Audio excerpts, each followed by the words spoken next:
반갑습니다. 한 주간 평안하셨는지요? 눈이 시원하시죠? 한 가지 너무 화면이 좋아가지고 제 주름이 여러분의 시원한 눈을 방해할까봐 죄송스럽습니다. 오늘 함께 나눌 말씀의 제목은 제사장에게 보이라 하는 제목입니다. 며칠 전에 매일 성경으로 아침마다 큐티를 하는 친구랑 대화할 일이 있었습니다. 그 친구가 하는 말이, 야, 요즘 아침마다 말씀 묵상하는데 말씀이 왜 그러냐? 이러는 거예요. 그 친구가 그렇게 말하는 데는 이유가 있습니다. 레위기 14장 54절에서 57절 우리가 읽었던 뒷부분인데, 이는 각종 나병 환부에 대한 규례니 곧 옴과 의복과 가옥의 나병과 돋는 것과 뾰루지의 색점이 어느 때는 부정하고 어느 때는 정함을 가르치는 것이니 나병의 규례가 이러하니라 이랬거든요. 그러니까 이 친구가 성경을 보는데 자꾸 무슨 뾰루지나 옴 같은 피부병 관련 얘기에다가 옷의 나병, 집에 핀 곰팡이에 대한 규례들이 나오는데 뭐 이런 시시콜콜한 것까지 하나님이 간섭하시고 말씀하시나. 그리고 정결 예식을 하는데 비둘기 한 마리는 죽여가지고 흐르는 물이 담긴 질그릇에서 잡고 또 그 피를 찍어다가 한 7번 뿌리라 하고 한 마리는 살려가지고 들판에다가 또 날리라 하고 하는, 이게 너무 미신적으로 보인다는 거예요. 그럴 만도 한 것이 옛날에 우리나라 그 무당들이 귀신을 내쫓고 복을 불러드릴 때에 닭피 같은 거 찍어다가 이렇게 뿌리고 이랬잖아요, 문지방에. 그러니까 그것과 굉장히 흡사하니까 너무 미신적인 거 아니냐, 하나님 왜 이러셨냐 그러더라고요. 신앙생활 오래 한 친구가 이런 말을 하는 거 보니까 우리 성도님들 중에도 어쩌면 이런 생각 하신 분이 계시지 않을까 라는 생각이 들어서 좀 오해를 풀어드리고자 하는 마음이 있습니다. 크신 하나님이 너무 짜잘한 것까지 살피는 것 같고 너무 시시콜콜한 규례들로 우리들에게 부담을 주는 것 같다 여기는 이 부분부터 좀 살펴보길 원합니다. 하나님 크신 하나님이죠. 그러니까 이제 성경은 또 경전 아닙니까? 무게감이 있어야 하잖아요. 그러니 크신 하나님이 천지를 창조하실 때 창조의 섭리라든지 아니면 세상을 향한 그 하나님의 어떤 관점, 그 기독교 세계관이라든지 아니면 인생들을 향한 하나님의 뜻하신 윤리적인 어떤 내용들, 그래서 그 윤리적인 하나님의 뜻을 어기면 벌을 받고 잘 행하면 상을 주는 상벌의 제도라든지 아니면 여호와 하나님을 경외하는 자가 예배할 때에 어떻게 제사를 해야 되는가, 제사법에 대한 내용이라든지 이런 묵직한 내용들을 좀 다루는 것이 마땅한 것 같은데 왜 이렇게 사소하고 왜 이렇게 짜잘한 것까지 간섭하듯이 이렇게 말씀하시는가? 하나님이 우리 아버지라 그렇습니다. 저는 매일 저녁에 제 아들과 딸아이 방에 들어가가지고 살핍니다. 아직 아이들이 어리다 보니까 과자 봉지나 뭐 쓰레기들이 여기저기 막 널브러져 있어요. 입던 옷, 신던 양말, 가방들 아무데나 던져놓고 막 이렇게 잠을 자려고 해요. 그러면 제가 어김없이 들어가서 얘들아 빨리 이거 정리해라.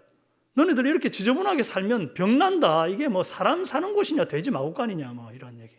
여러분들 자주 하시는 얘기죠. 거기다 한 번씩 손등 내봐라.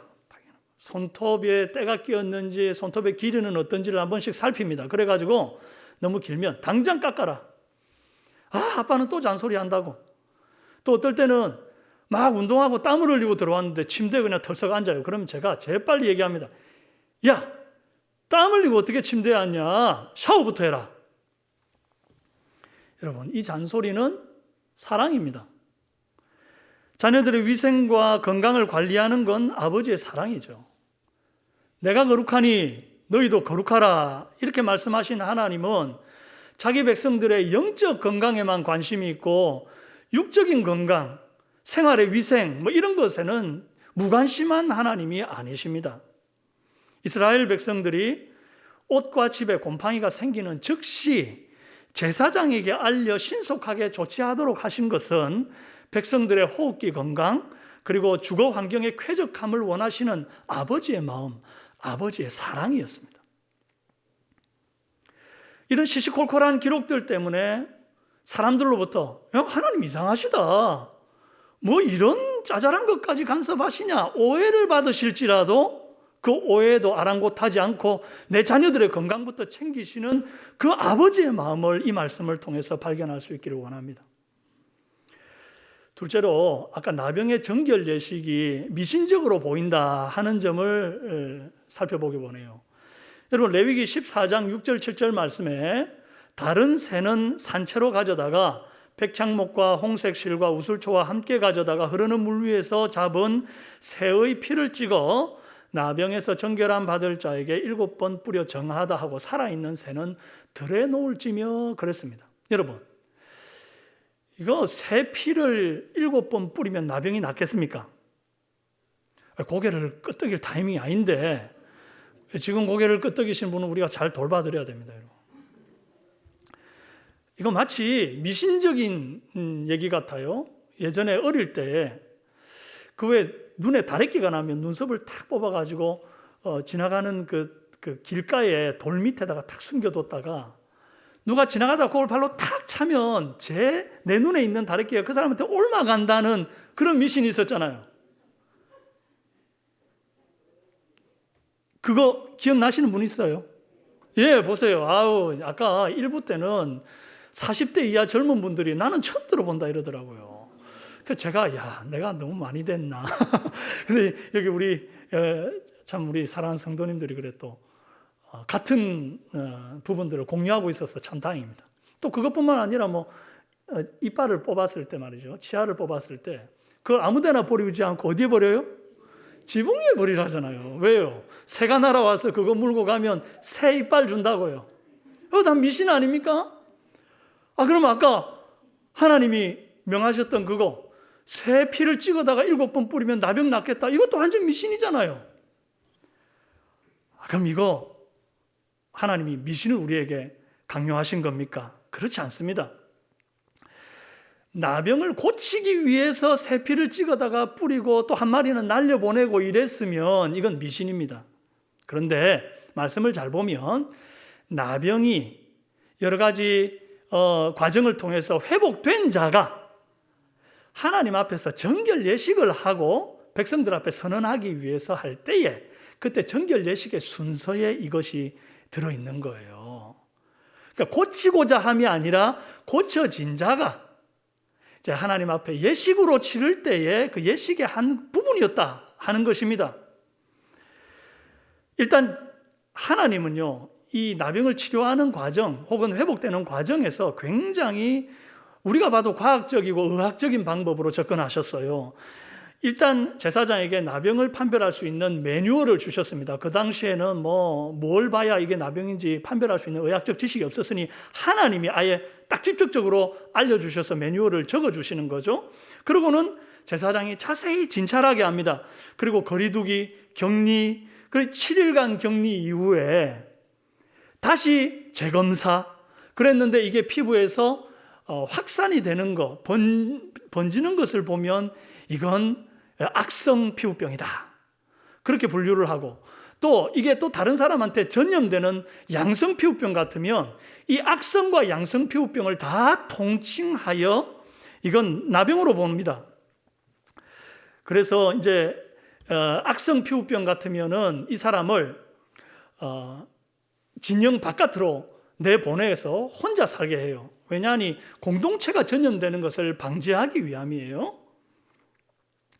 만약에 음성으로 판별됩니다. 더 이상 확산도 없고 남에게 전염성도 없다 판별이 되면 그 사람 온몸을 물로 씻고 옷도 빨고 털도 싹 밀어버려요. 모근에 있는 세균까지 다 씻어내기 위함입니다. 굉장히 위생적인 과정을 거친 이후에 공동체 안으로 들어올 수 있게 하셨습니다. 요즘 오미크론에 감염되면 7일간 격리하지 않습니까? 7일 정도면 바이러스가 우리 몸에 침투를 해도 이 오미크론 같은 경우에 들어와도 이제 7일 이후에는 소멸되거나 아니면 활성도가 현저하게 낮아져서 감염이 안 된답니다. 3,500여 년 전에 이 과학과 의학이 이렇게 덜 발달되고 굉장히 그 의학적 지식이 미미한 백성들에게 하나님이 지금 오늘 2022년도에 사는 지금에게도 유효한 공중보건의 이 매뉴얼을 주셨다는 거, 이건 너무 놀랍지 않습니까? 미신처럼 보였던 그 행위는 어디까지나 치료가 완료된 자가 하나님 앞에 감사의 의미, 새 출발의 의미로 드리는 정결 예식이었습니다. 여러분, 모든 예식에는요, 상징성과 교육적 의미라는 게 포함이 되어 있습니다. 옛날에 우리나라 왜 결혼식, 뭐 요즘도 하지만 그 패백할 때, 패백의 마지막 순서에 보면 시아버지가 며느리 될 사람의 치마폭에다가 밤과 대추, 은행 같은 걸 이렇게 던져주지 않습니까? 왜 그러냐 하니 그 밤, 대추, 은행은 한 번 열매를 맺을 때 굉장히 많은 열매를 맺지 않습니까? 그래서 아이들이 결혼을 하고 이제 아이들도 자식들도 많이 낳고 행복하게 살아라, 그런 어떤 마음의 소원을 담아, 바람을 담아서 그걸 이제 던져주는 것이기도 하고, 또 그게 상징적으로 눈에 딱 이렇게 보이는 어떤 열매 같으니까 교육적인 차원에서 그걸 이제 하기도 하는 거예요. 이게 그 열매를 던지고 받기 때문에 자식을 갖고, 그걸 하지 않으면 자식을 못 갖는 게 아니지 않습니까? 그런 미신적인 행위가 아니거든요. 상징과 교육적 의미, 그것 때문에 이런 어떤 순서들이 있는 것처럼 비둘기 한 마리를 죽여 피를 정결케 된 자의 몸에 뿌리는 것은 내 부정을 씻기 위해서 어떤 다른 생명이 죽어야 하는, 이 내 부정을 씻는 것이 가벼운 일이 아니라 생명 하나가 죽어야 되는 무거운 일이고 대속을 통하여 정결케 된다는 사실을 깨닫게 하는 것. 그래서 오실 예수 그리스도 어린 양 보혈의 피, 그 대속을 통해 내 부정이 씻겨 나간다는 것을 상징적이고 교육적으로 보여주기 위함이고, 한 마리 살려가지고 또 날려보내는 것은 이제 나병에서부터 완전히 자유함을 얻고 공동체의 품으로 자유롭게 날아간다는 의미인 것처럼, 그것이 오늘날 우리도 로마서 8장 1, 2절 말씀처럼, 그러므로 이제 그리스도 예수 안에 있는 자에게는 결코 정죄함이 없나니 이는 그리스도 예수 안에 있는 생명의 성령의 법이 죄와 사망의 법에서 너를 해방하였음이라. 우리에게도 적용되는 말씀이에요. 이제는 우리의 모든 부정함이 예수 그리스도의 보혈의 피에 깨끗하게 씻어졌으니 누구도 우리를 정죄할 수 없고, 우리는 이제 새처럼 자유롭게 훨훨 그렇게 자유를 만끽할 수 있는 존재가 되었다 하는 것이죠. 결국 미신적으로 보였던 이 정결 예식도 하나님의 사랑이었습니다. 그럼 이제 나병에 대해서 좀 더 살펴보기를 원합니다.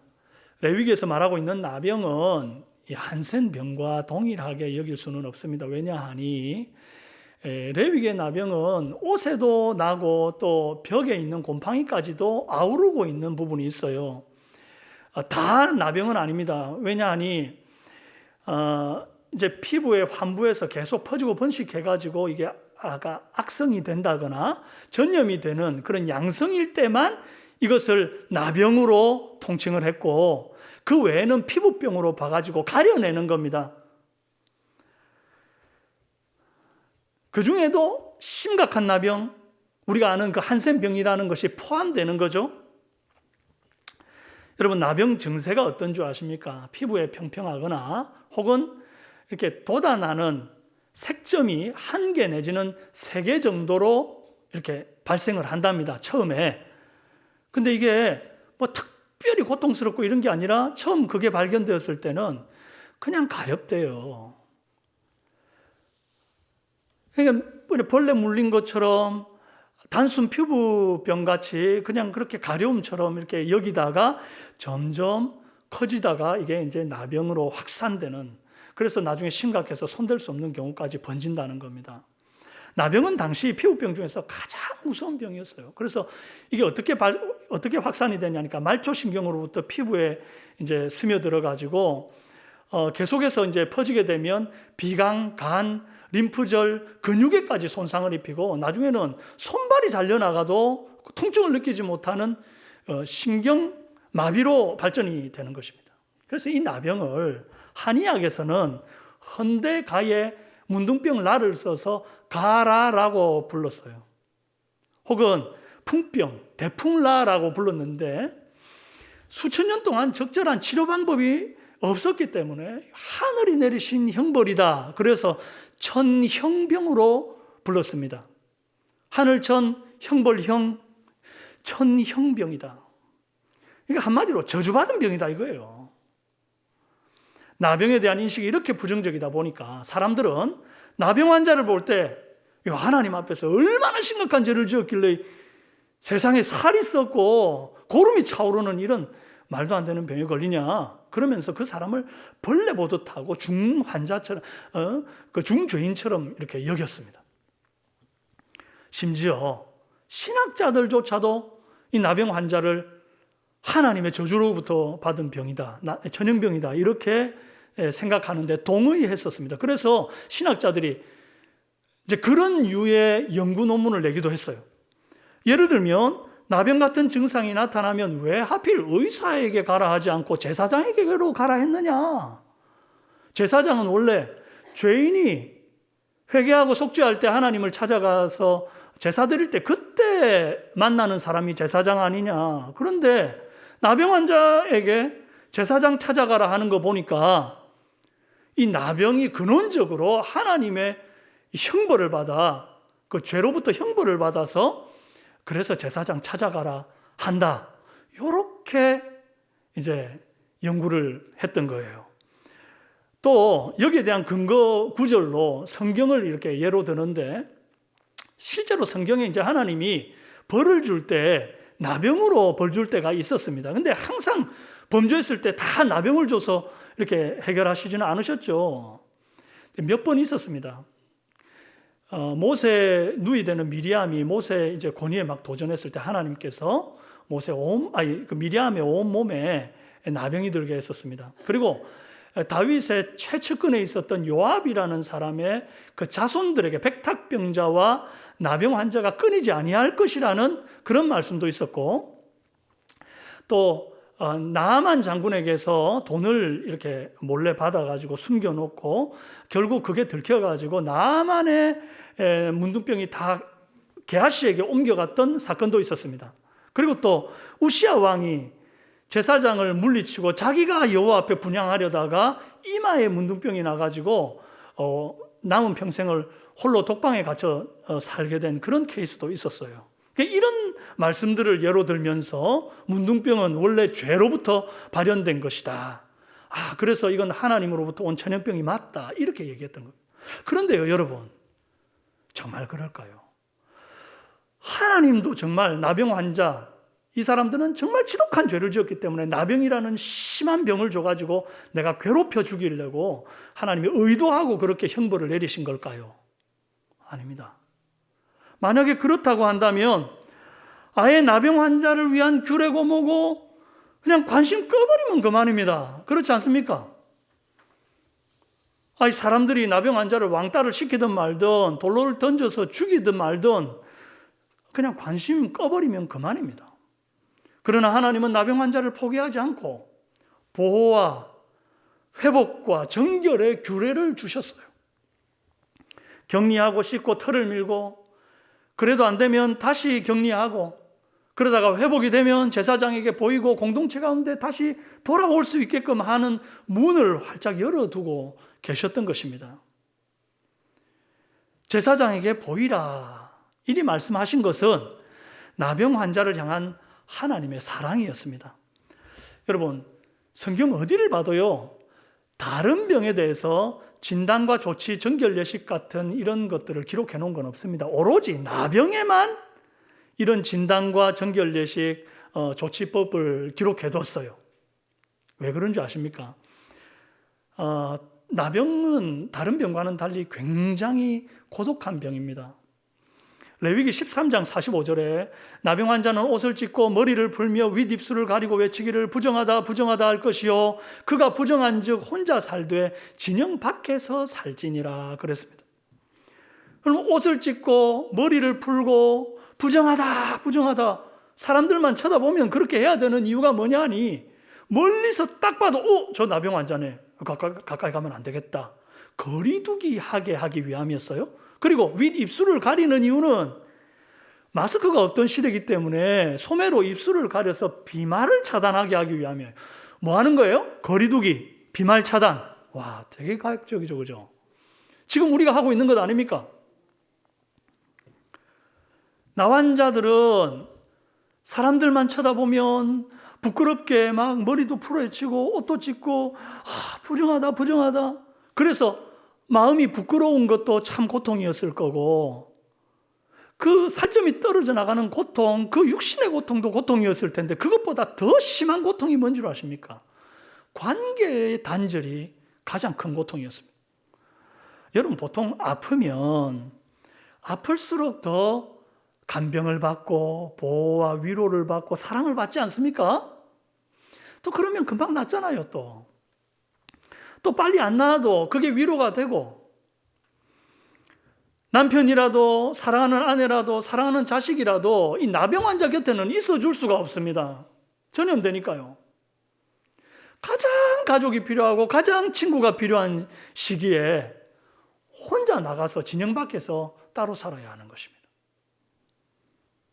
하루아침에 모든 관계로부터 단절되는 병, 그래서 다른 병과 철저히 차별되는 아주 심각한 고통에 버려진 사회적 약자가 바로 나환자였습니다. 구약시대 사람들은 이 나병 환자들이 진영 안으로 들어와서 사람들에게 가까이 다가오면 오지 말라고 침을 뱉거나 돌을 던졌습니다.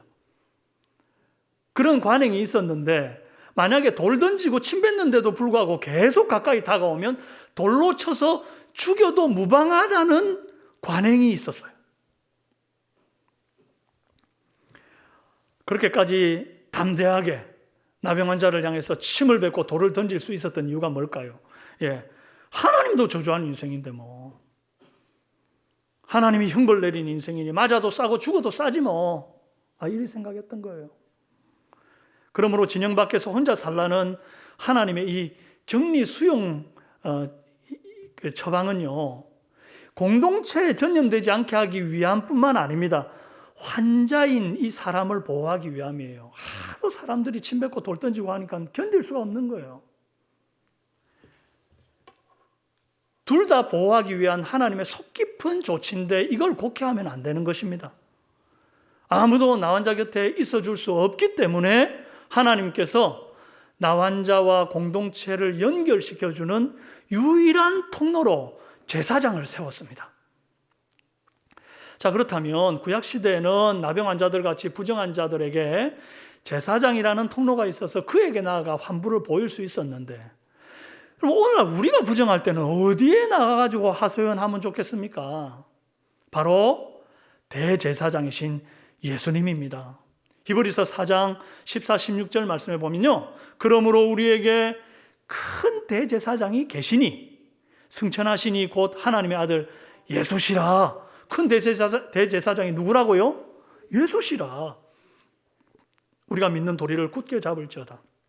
우리에게 있는 대제사장은 우리의 연약함을 동정하지 못하시리가 아니요, 오직 모든 일에 우리와 똑같이 시험을 받으시니로되 죄는 없으시니라.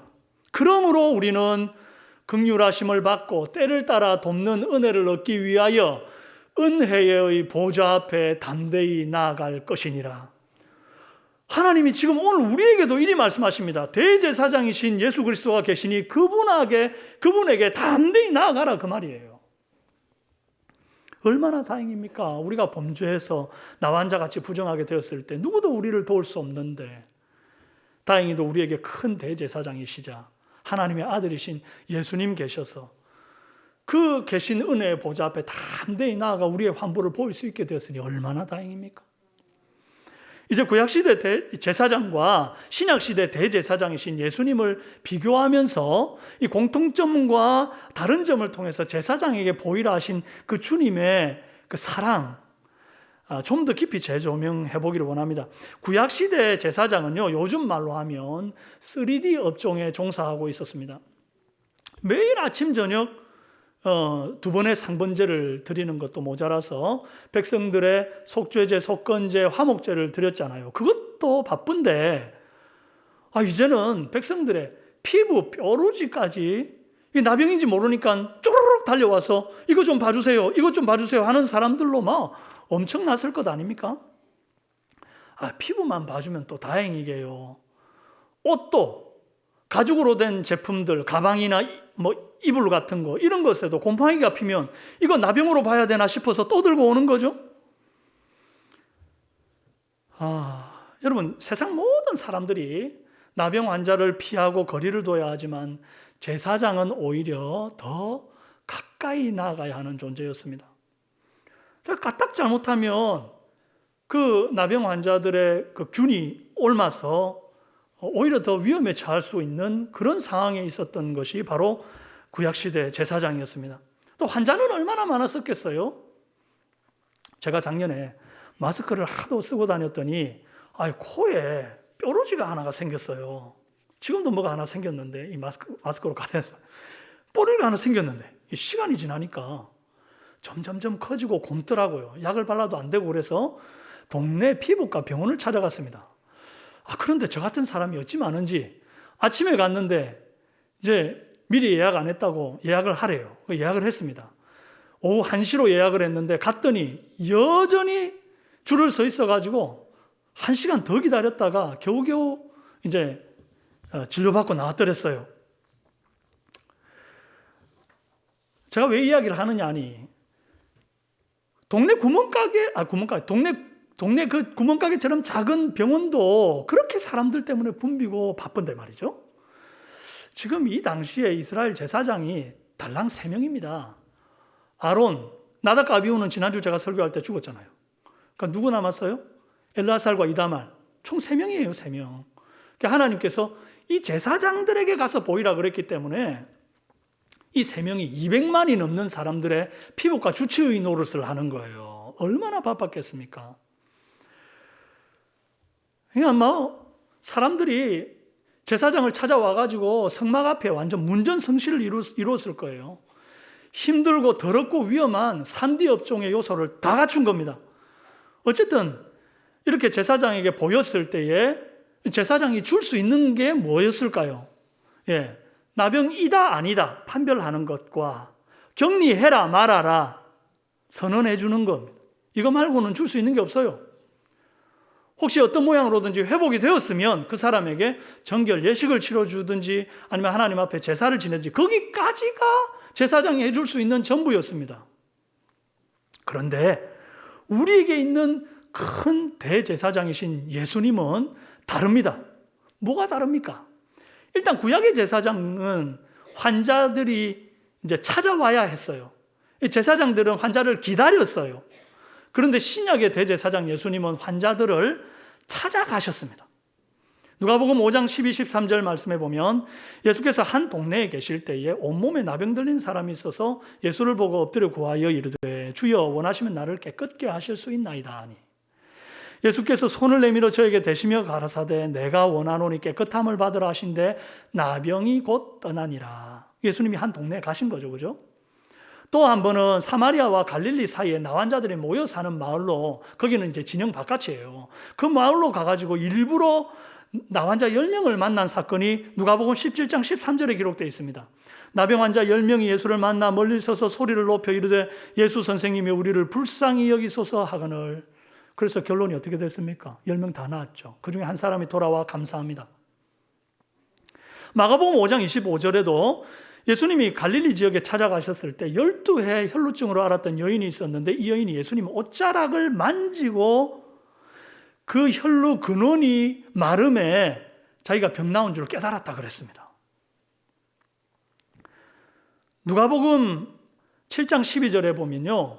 원래 이제 그 죽은 시체를 만져도 부정해지는 거예요. 그런데 성문에 가까이 이르실 때에 사람들이 한 죽은 자를 메고 나오니 이는 한 어머니의 독자요 그의 어머니는 과부라. 이때 큰 대제사장이셨던 우리 예수님께서 어떻게 말씀하시고 또 태도를 취하셨는지 보시면요. 13, 14절에 이리 말합니다. 주께서 과부를 보시고 불쌍히 여기사 울지 말라 하시고 가까이 가서 그 관에 손을 대시니 맨자들이 서는지라. 예수께서 이르시되 청년아 내가 내게 말하노니 일어나라 하시매. 그래요. 그리고 그 시신은 벌떡 일어나 삽니다. 여러분, 예수님이 구약시대 제사장들과는 달리 환자들, 부정한 자들, 마음이 원통한 자들을 직접 이 마을 저 마을 찾아다니셨습니다. 가나안 땅 얼마나 넓은지 아십니까? 최북단은 다안이고 최남단은 브엘세바입니다. 이 북단과 남단을 직선 코스로 이었을 때의 거리가 240km입니다. 예수님이 주로 활동하셨던 그 나사렛에서 가버나움까지의 거리가 약 40km, 나사렛에서 예루살렘까지의 거리가 140km, 어느 곳 하나 만만한 거리가 없습니다. 예수님이 3년 공생의 기간 중에 얼마나 많은 지역을 발로 걸어다니면서 그 아픈 자들, 또 마음이 원통한 자들을 찾아다니시고 그들에게 천국의 복음을 가르치시면서 또 병을 고쳐주시고 했는지, 여러분 그거 다 한번 헤아려 보신 적 있으십니까? 제가 예수님 다녔던 마을만 살짝 읊어보면 이렇습니다. 고향 마을 나사렛, 갈릴리 가버나움, 게네사렛, 달마누다, 벳세다, 가이사라 빌립보, 두로와 시돈, 거라사, 베니게, 데가볼리, 여리고, 베다니, 예루살렘, 구석구석 최북단에서 최남단, 동에서 서, 정말 당신께서 발품 팔아 찾아다니셨습니다. 며칠 전 상담 프로그램을 하나 보는데 강사가 이런 얘기를 하더라고요. 물가에서 아이가 자식이 놀다가 물에 빠졌을 때 아빠가 그 아이를 구하기 위해서 물에 뛰어드는데 걸리는 시간이 얼마일까요? 얼마이겠습니까? 강사님 말하기를 0.001초도 안 걸린다는 거예요. 그런데 아내가 물속에 빠졌을 때 남편이 아내를 구하기 위해서 뛰어드는데 걸리는 시간이 얼마가 걸릴까요? 5초가 걸린답니다. 어떡하지? 요 생각하는 5초요.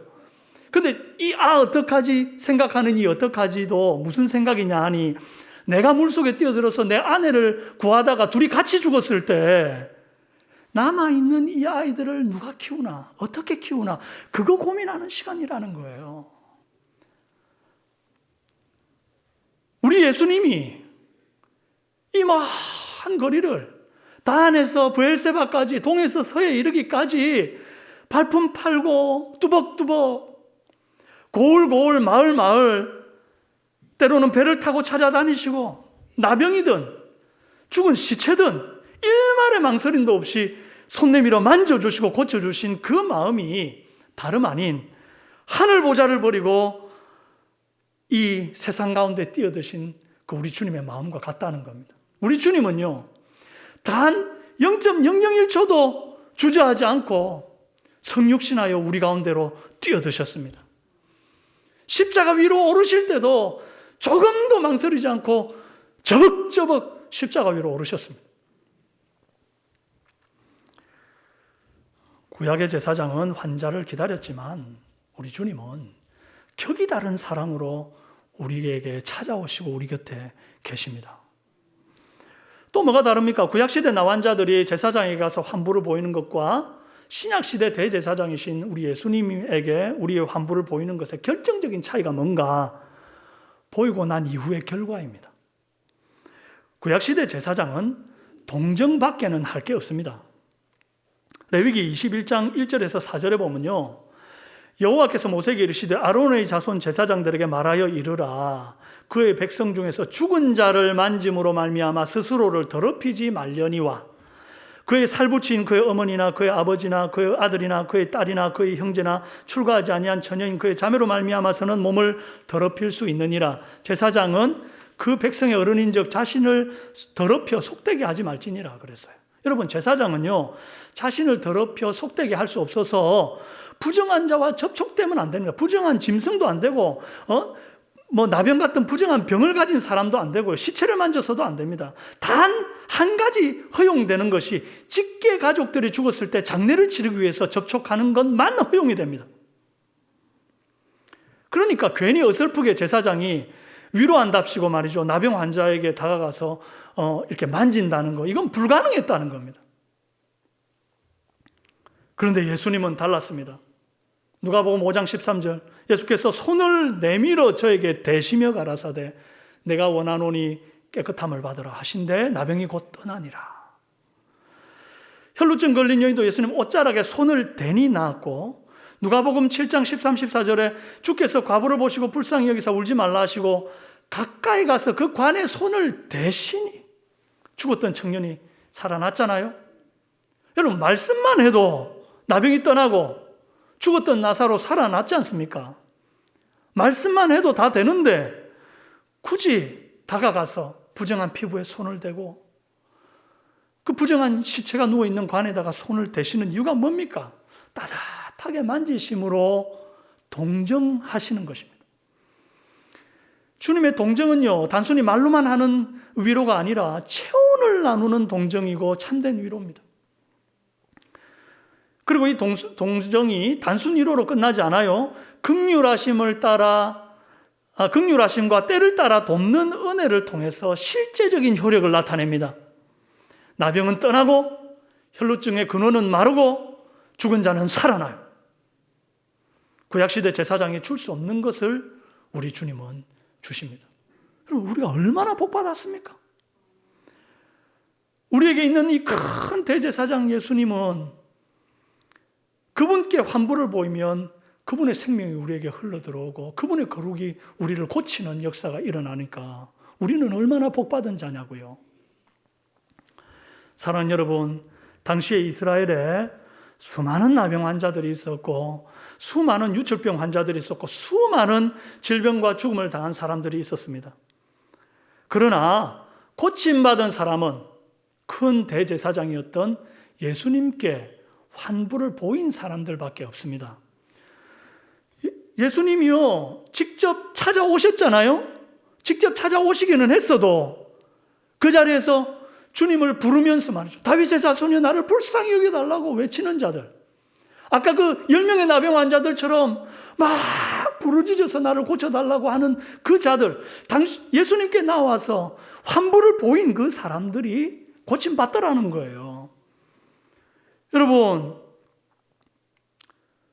아무리 우리 큰 대제사장이신 예수님이 우리 곁에 계셔도요, 그분께 우리가 나아가서 우리의 환부를 보이지 않으면 아무런 역사도 일어나지 않습니다. 구약시대에 제사장에게 가서 보이라 말씀하신 하나님은 오늘 저와 여러분에게 동일하게 큰 대제사장이신 예수 그리스도께 나가서 보이라 이리 말씀하시는 거예요. 여러분, 힘들고 어려운 일, 답답하고 원통한 일, 누구에게도 말 못하는 부끄러운 숨은 죄들이 있을 때 여러분 누구한테 가서 말할 겁니까? 상담 전공하신 분들은 이리 말합니다. 누구한테라도 이걸 하소연하고 다 털어놓으면 내 속이 후련해지고 속에 있던 쓴뿌리가 사라질 거다. 나는 속이 후련할지 모르지만요, 곁에서 계속 그 독하고 쓴 말, 불평, 불만을 듣는 사람은요, 그게 옮아가요. 마치 나병이 옮는 것처럼. 여러분 그렇잖아요. 나는 원래 그런 사람이 아닌데 늘 부정한 소리, 불평, 불만하는 사람 곁에 있으면요, 나도 막 마음이 속 시끄러워지잖아요. 전염되는 거. 나병이 옮듯이. 그러니 어디 가서 이런 얘기를 할 겁니까? 고민하지 말고 미루지 말고 우리에게 힘들고 어려운 일, 답답하고 원통한 일 있을 때는 그냥 큰 대제사장이신 예수님 계신 은혜의 보좌 앞에 담대히 나아가서 부르짖으시기 바랍니다. 하나님이 다른 통로는 우리에게 안 열어놓으셨어요. 천하인간에 다른 이름을 주신 일이 없어요. 주님이 담대히 나아가라 한 데는 딱 한 군데예요. 대제사장이신 우리 주님 계신 은혜의 보좌 앞이에요. 거기 나가서 부르짖을 때 주님이 우리를 진심으로 동정하실 뿐 아니라 그분의 긍휼과 회복의 은혜가 우리의 삶 가운데 철철 흘러 들어올 줄로 믿습니다. 우리가 함께 히브리서 4장 14절 16절 말씀을 큰 소리로 또박또박 읽고 마치도록 할게요. 함께 읽겠습니다. 시작. 그러므로 우리에게 큰 대제사장이 계시니 승천하시니 곧 하나님의 아들 예수시라. 우리가 믿는 도리를 굳게 잡을지어다. 우리에게 있는 대제사장은 우리의 연약함을 동정하지 못하시리가 아니요 모든 일에 우리와 똑같이 시험을 받으시니로되 죄는 없으시니라. 그러므로 우리는 긍휼하심을 받고 때를 따라 돕는 은혜를 얻기 위하여 은혜의 보좌 앞에 담대히 나아갈 것이니라. 할렐루야. 아버지께서 원하시는 것, 나병 환자같이 모든 세상에 부정하고 원통한 자들, 누구도 곁에 있어줄 수 없는 자들에게 제사장에게 나아가라. 구약시대에 말씀하신 주님이 오늘 우리에게도 야, 대제사장 계시지 않니?